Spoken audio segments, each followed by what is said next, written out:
अंतर्राष्ट्रीय योग दिवस को लेकर योग निकेतन योग प्रशिक्षण संस्थान सागर द्वारा योगाचार्य विष्णु आर के मार्गदर्शन में सामूहिक योगाभ्यास कार्यक्रम रविवार को विभिन्न योगा संस्थाओं से जुड़े महिला पुरुषों ने किया।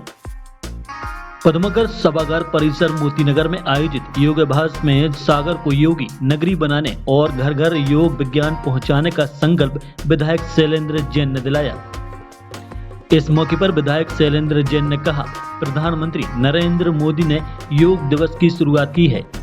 हमारा उद्देश्य सागर को योग नगरी बनाना है। यह तब बनेगा जब घर घर योग की अलग जगह, तभी हमारा जीवन स्वस्थ और बेहतर बनेगा। उन्होंने कहा कि इस बार योग दिवस में महिला सशक्तिकरण जोड़ा गया है। इसके पीछे उद्देश्य है कि महिलाओं की इसमें भागीदारी बढ़े, क्योंकि महिला योग सीखेगी और स्वस्थ रहेगी तो हमारा परिवार बढ़िया चलेगा। परिवार में बच्चे योग अपनाएंगे और संस्कारित भी होंगे। योगाचार्य विष्णु आर ने योगाभ्यास कराते हुए आसन, ध्यान, प्राणायाम और इनके लाभ भी बताए। उन्होंने कहा कि प्रधानमंत्री ने हमारी परंपरा को पूरी दुनिया में पुनर्स्थापित किया है। हमारे शारीरिक और मानसिक उत्थान के लिए योग विज्ञान अपनाएं। मातृशक्ति, नारी शक्ति जो है, हमारी जो भी सांसारिक हमारी सामाजिक व्यवस्था है, वो सामाजिक व्यवस्था की आधार है। तो सम्मानीय प्रधानमंत्री नरेंद्र मोदी जी ने इस विषय की गंभीरता को समझते हुए इस योग दिवस पे नारी सशक्तिकरण का जो भाव है, जो विचार है, उसको समावेश किया है।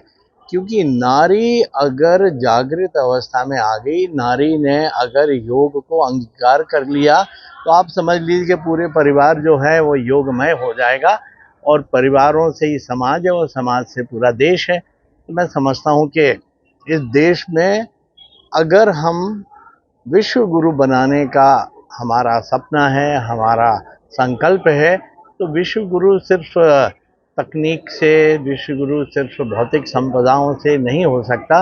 विश्व गुरु बनने के लिए हमें आध्यात्मिक शक्ति और हमें शारीरिक शक्ति को बढ़ाना होगा। तो इस दिशा में प्रधानमंत्री जी के जो प्रयास हैं वो सराहनीय हैं। और आज हमारे योग गुरु विष्णु आर्य जी की अगुवाई में यहाँ पे पूरा अभ्यास हुआ है। और मैं आपके माध्यम से नगर के समस्त लोगों से आग्रह करना चाहता हूँ कि 21 तारीख को योग अंतर्राष्ट्रीय योग दिवस पर उनकी सहभागिता अवश्य होनी चाहिए।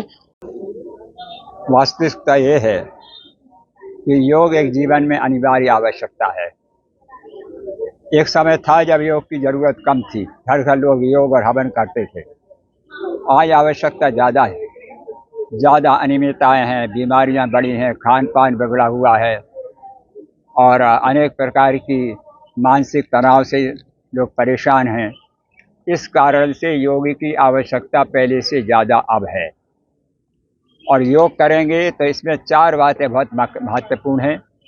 पहली बात तो ये कि शारीरिक स्वस्थता रहेगी, और शरीर स्वस्थ रहेगा तो घर के कार्य काज सारे सब कुछ अच्छे कर सकेंगे।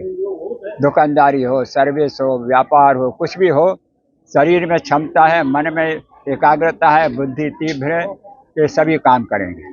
और योग के माध्यम से सभी काम एक साथ होते हैं। आज हमारे देश के प्रधानमंत्री जी ने बहुत बड़ा भारी काम किया है। जो भारतीय संस्कृति और सभ्यता का जो प्रचार प्रसार एक समय कम हो गया था बहुत वर्षों पहले, वो अब उन्होंने वैदिक संस्कृति के लिए, योग के लिए, वेद परंपरा के लिए, भारतीय संस्कृति परंपरा के लिए जो उन्होंने विश्व में योग का डंका बजाया है वो अद्वितीय है। घर घर योग रहे निरोग, घर घर यज्ञ रहे सुख समृद्धि से योग। जब से ये कम हुए योग और हवन, तब से अपने देश में दरिद्रता आई। और जब से यज्ञ और योग शुरू हुआ तो हमारा देश संपन्न हो रहा है और आगे भविष्य में और भी होगा। यही संदेश है हमारा कि लोग घर घर योग करें, बच्चों के साथ करें, अच्छे संस्कार डालें। संस्कार बच्चों को डालेंगे तो वो अच्छे योग्य व्यक्ति निकलेंगे, देश और परिवार का नाम करेंगे। और यदि आपने गलत संस्कार दिए तो नालायक बच्चे होंगे, आपकी सारी कमाई खा जाएंगे और आपको वृद्धाश्रम में भर्ती कर देंगे। इसलिए अच्छा है कि अभी से आप तैयारी करें बच्चों पर संस्कार डालें, थोड़ी देर योग करें, मानसिक स्थिति को सुधारें और नियमित योग अभ्यास घर में बैठकर ही करें। और जो भी बीमारियां हैं, साइट का, slip disc, cervical, asthma, heart attack, ये सब मानसिक तनाव का कारण है। और विगत 60 वर्ष से हमने सागर में संस्था योग निकेतन चल रही है और भारत में लगभग अनेक प्रांतों में हमने 10 दिन 15 दिन के योग कैंप लगाए हुए हैं और काफ़ी संख्या में लोग आए हैं, लोग लाभ ले रहे हैं। सबसे निवेदन है कि वो भी आए और लाभ ले रहे हैं। धन्यवाद।